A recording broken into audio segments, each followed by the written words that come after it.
My phone was sitting on the kitchen counter, completely dead, and I hadn't noticed until I was already halfway down the driveway with my coat half zipped and my bag falling off my shoulder.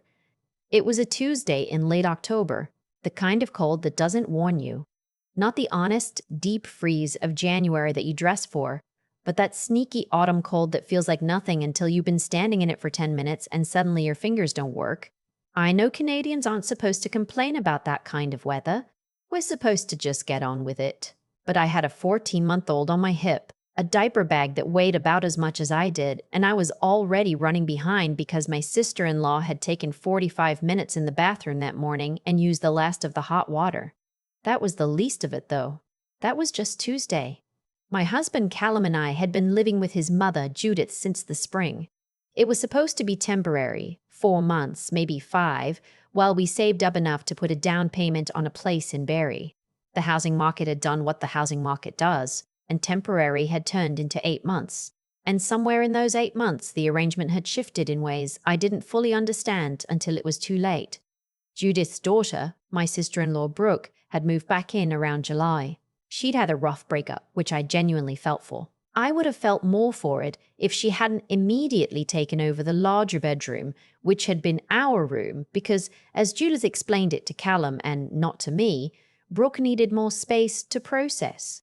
We moved into the smaller room at the back of the house, the one with the window that didn't quite seal, and I taped foam insulation around it and didn't say anything because I was trying to be understanding. I was always trying to be understanding. The car was mine. That's the part I need you to understand before anything else. It wasn't a family vehicle, it wasn't shared, it wasn't something we bought together. It was a 2019 Civic I paid off with 3 years of working double shifts as a dental hygienist before Callum and I got married. My name, my insurance, my payments, fully done. I'd put a little sunflower air freshener on the rearview mirror the day I drove it off the lot, and I'd cried a little, embarrassed, because it was the first real thing I'd ever owned that was entirely mine. Judith had started borrowing it in August. Just occasionally, she said, just when Brooke needed to get somewhere and her own car was in the shop. Then Brooke's car came out of the shop and they kept borrowing mine. I'd asked Callum about it once and he'd said, "It's not a big deal, they always bring it back." And I'd let it go because I was tired and the baby had been up 3 times the night before, and I didn't have the energy to make it into a thing. The morning everything broke open, I needed the car to get to my own appointment. I was going back to work part-time in 2 weeks. My mat leave was ending, and I had a meeting at the clinic to go over my schedule, discuss my hours, confirm my certifications were still current. It was a real meeting with my actual employer about my actual livelihood, and I needed to be there on time, and I needed to look like I had it together. I had asked Callum the night before to make sure the car was home. He'd said yes. He'd looked me in the eye and said yes. He'd looked me in the eye and said yes. The driveway was empty. I stood there for a moment. Just stood there, looking at the rectangle of concrete where my car was supposed to be. My daughter Penny in my arms. The diaper bag cutting into my shoulder. The cold was doing that thing where it climbs up through your shoes. I went back inside and found Callum in the kitchen. He was eating toast and looking at his phone. I asked where the car was. He said his mom had taken it. Just like that. Like it was nothing, like I hadn't specifically asked him the night before. Like I didn't have somewhere to be. I asked when she'd taken it. He said early this morning before he woke up, Brooke had a job interview in Newmarket and their car had a flat. I looked at him for a moment. I said, did either of them think to mention that to me? Did either of them ask? He put his toast down. He said I was overreacting. He said it was just a car. He said they would have asked, but I was asleep and they didn't want to wake me. I said I needed that car today. I had told him I needed it today. He said I could take the bus. I want to be clear about something. I am not a person who yells. I was raised in a house where you kept your voice level and you stated facts and you didn't perform emotion because it didn't help anything, so I didn't yell. I put Penny on her playmat in the living room. I picked up my bag and I walked out the front door. The bus that went anywhere near my clinic ran once an hour and I'd already missed it. There was another route that would get me partway there if I transferred downtown, but with Penny in the stroller, it was going to add 40 minutes each way and I'd still be late. I stood at the end of the street and I did the math and it wasn't going to work. Not with a toddler, not in October. I called the clinic and asked if we could reschedule. The receptionist, to her credit, was kind about it. We moved it to Thursday. I walked back to the house. Penny had pulled herself up on the coffee table and was very pleased about it. And normally that would have made my entire day. But I sat on the couch next to her, and I felt something very cold and very quiet settle in my chest. Callum had left for work. Judith got home around noon. She came in with Brooke, both of them talking loudly in the hallway, and she left my keys on the counter without saying anything to me, and then she asked if there was coffee. I said no. She turned the machine on herself and started talking to Brooke about the interview, and I sat there at the kitchen table feeding Penny her lunch, and nobody said a word to me about the car. I said I needed the car this morning. Judith turned around. She had this expression. I'd seen it before. This particular rearranging of her face that was almost a smile but colder. She said she was sorry, but Brooke's interview was important, and I hadn't said anything about needing it. I said I had told Callum last night. She shrugged. She said she didn't know about that. Then she said, and I want to make sure I get this right because I've replayed it many times. She said that I needed to understand that this was her house, and when family needed something, family came first. She said it the way you'd explain something to a child who was being deliberately difficult. I looked at her. I looked at Brooke, who was looking at her phone. I said, I'm family. Nobody answered. I picked Penny up and went to the bedroom. I sat on the edge of the bed and I thought about calling my mom, but my mom had moved to Kelowna 3 years ago and she had her own things going on. And sometimes when I called her upset, she got more upset than me, and then I ended up managing her feelings. And I didn't have the capacity for that. I thought about calling my best friend, but she was in a work meeting until 3. I almost called nobody and just sat there, which was what I usually did. Instead, I called my dad. My dad is not a dramatic person. He's 61 years old, he drove a delivery truck for Canada Post for 28 years, and he has never in his life said anything that wasn't completely literal.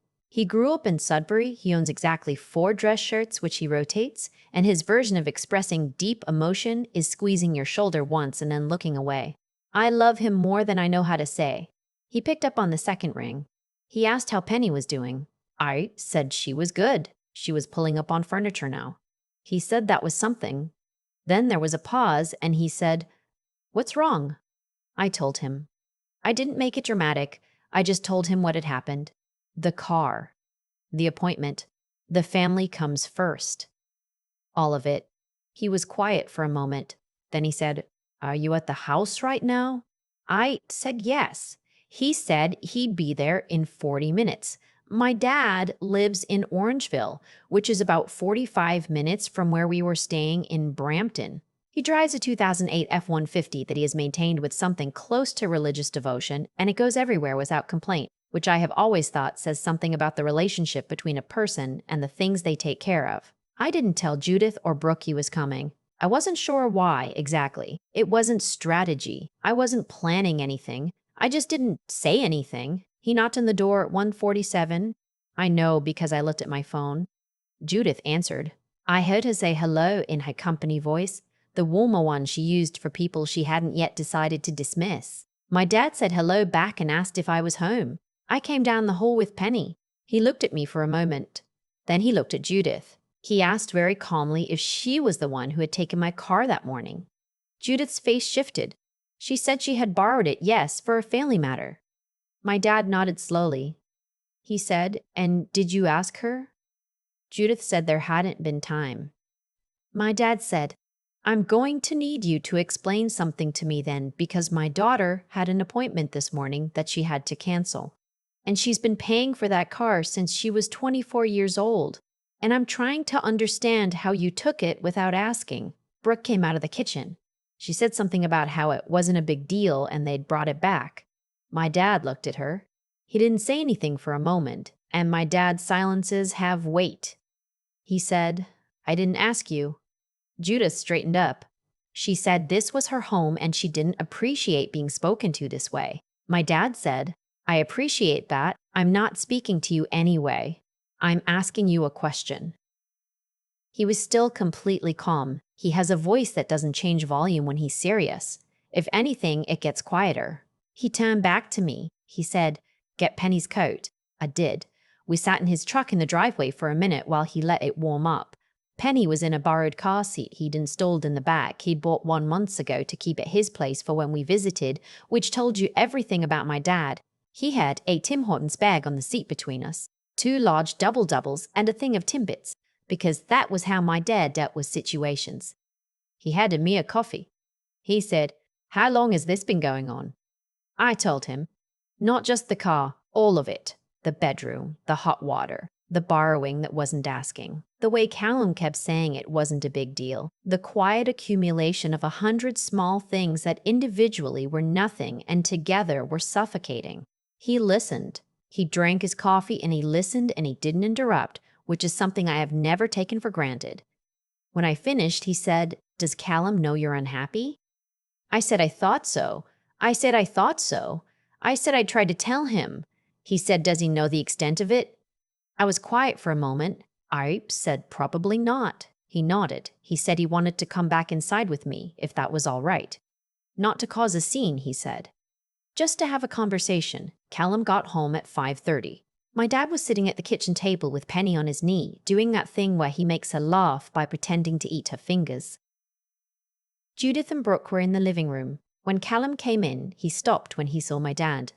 He said, "Hey," surprised but not worried. My dad said, "Hey," back and put Penny down on the floor and stood up. He asked Callum to sit down. Callum looked at me.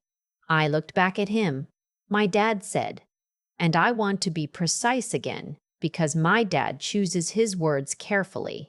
He said, "Your wife asked you to make sure her car was home last night. You said you would. You didn't. She missed an appointment she needed for her job, and when she told you she was upset about it, you told her she was overreacting. Is that accurate?"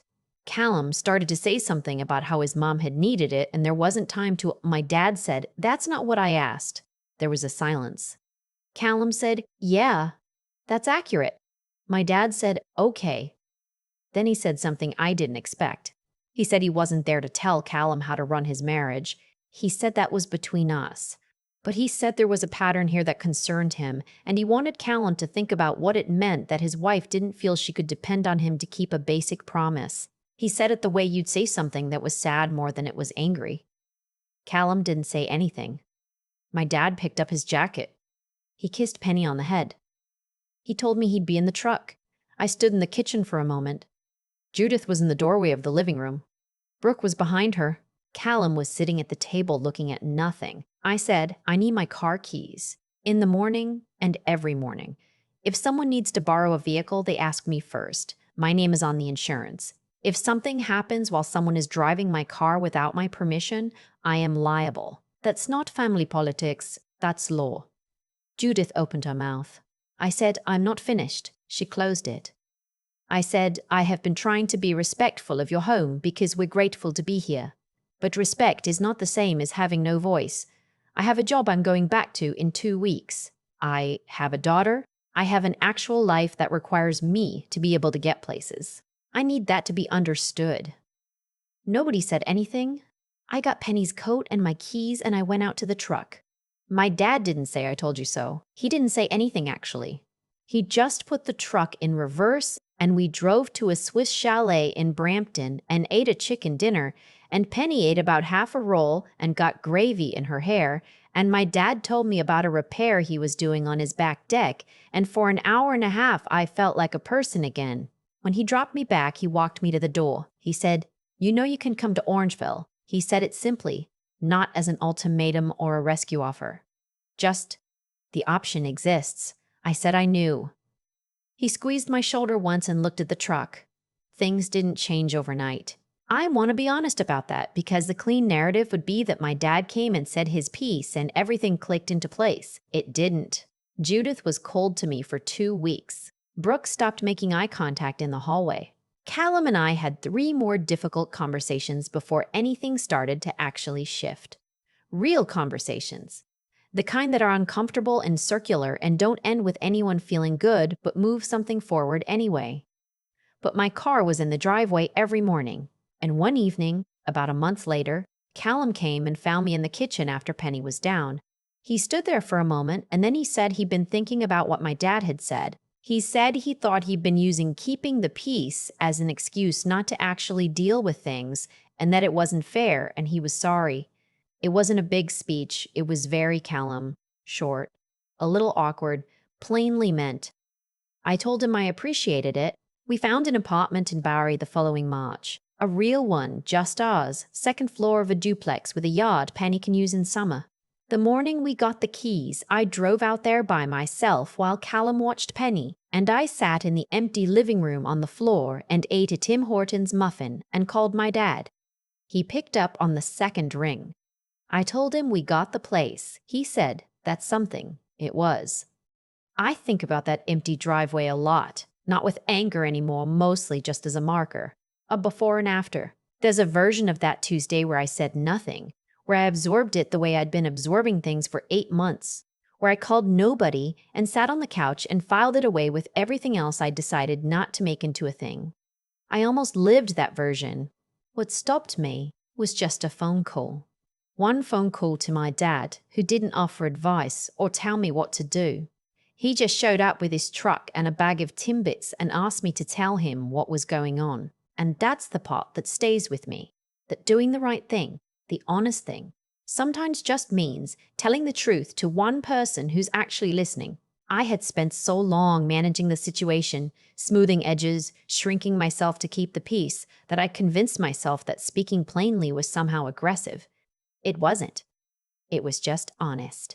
There's something about watching my dad sit across from Callum and say, quietly and without drama, "Is that accurate?" and wait for the answer, that I've carried with me since. He didn't perform. He didn't escalate. He just asked a clear question and held space for a real answer. That's a kind of intelligence I want to have. Not cleverness, not strategy. Just the clarity to name what's actually happening and the patience to let it land. I wasn't always good at that. I kept things vague because vague felt safer.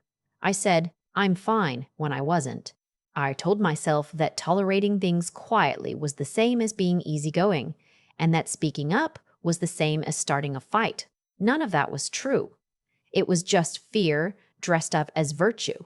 What I've come to understand is that Judith's behavior, Anne Brooks, and honestly Callum's silence didn't come from nowhere. It came from a pattern that had been allowed to grow because nobody had clearly said, "This isn't okay." Not accusation, just clarity. The moment someone said it plainly, the pattern couldn't hold the same shape anymore. That's not magic, it's just cause and effect. You can't keep taking from someone who has learned to say out loud that they're being taken from. And Callum, I want to be fair to him because he's not a villain in this. He was someone who'd learned that harmony meant agreement, that love meant not making waves. It took him a while to understand that those aren't the same thing. That conversation he came to find me for a month later, standing awkward in the kitchen, that took something. Choosing honesty over comfort is harder than it sounds when you've spent your whole life doing the opposite. Penny is 2.5 now. She has no idea any of this happened. She is currently obsessed with ducks and will point one out with such ferocity that you cannot ignore it, even if the duck is on a napkin in the cafe window. She has a yard in Barry. She has a bedroom with actual insulation. My dad came to help us move. He drove the truck. He didn't say much. He never does. But at the end of the day, when everything was in and we were sitting on the floor eating pizza, he looked around the apartment and nodded once. That nod meant something. It always does.